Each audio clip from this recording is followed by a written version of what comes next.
আর একটা এলাকা হলো বড় সমস্যা হলো এলাকায় ভূমিদস্যুর সংখ্যা খুব বেশি, যেহেতু শহরে এই ভূমিদস্যুদেরকে আপনাদের সবাই মিলে প্রতিহত করতে হবে।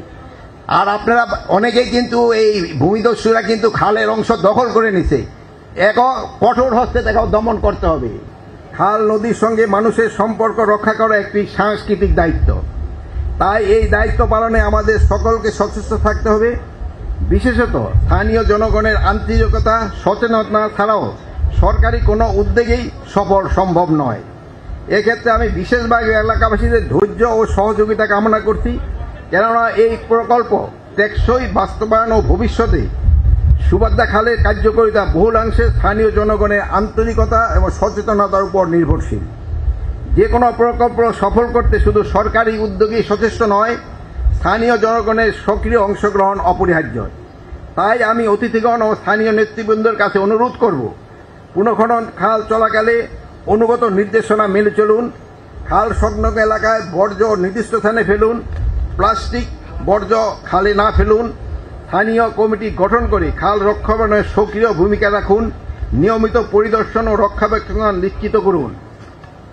প্রকল্পগ্রস্তে যদি কোনো সমস্যা বা অনাকাঙ্ক্ষিত ঘটনার সম্মুখীন হন, সেক্ষেত্রে আইন শৃঙ্খলা বাহিনীর পক্ষ হতে সব রকম সহায়তা প্রদান করতে হবে।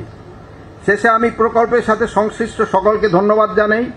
আমি দৃঢ়ভাবে বিশ্বাস করি, আমাদের সকলের প্রচেষ্টায় এই রাজধানীর নিকটবর্তী অতি গুরুত্বপূর্ণ জনপদ কেরানীগঞ্জের সবুজ, নিরাপদ এবং বাসযোগ্য তুলব এবং ইনশাল্লাহ আমরা ভবিষ্যতে প্রজন্মের জন্য একটি সুন্দর এবং টেকসই পরিবেশ নিশ্চিত করতে প্রতিশ্রুতিবদ্ধ।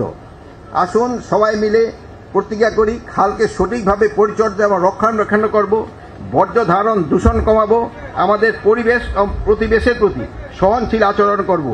সকলকে ধন্যবাদ জানাই। শেষ করার আগে আমি তোমার আরেকটা কথা বলছি। ম্যাডাম বলছে যে আমি ওই কাতারে বসবো, ওই কাতারেও বসবো না, আমি কিন্তু এই রাস্তা দিয়েও যাব। এই জন্য খালের খনন কতটুকু হলো কি না হলো আমি কিন্তু দেখতে পাবো, যেহেতু আমার এই এলাকারই আমি বাসি। এই জন্য এইটার কাজটা যেন ভালোভাবে হয়, এই জন্য আমি আপনাদের সহযোগিতা চাবো।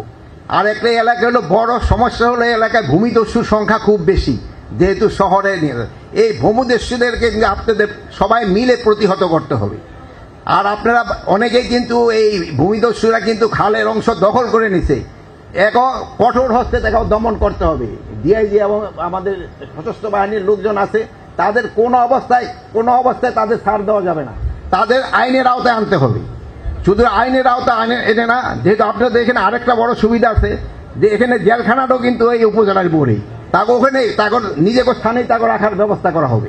তাই এই কাজে যদি কেউ বাধা দেয়, কাউকেই কোনো ছাড় দেওয়া হবে না।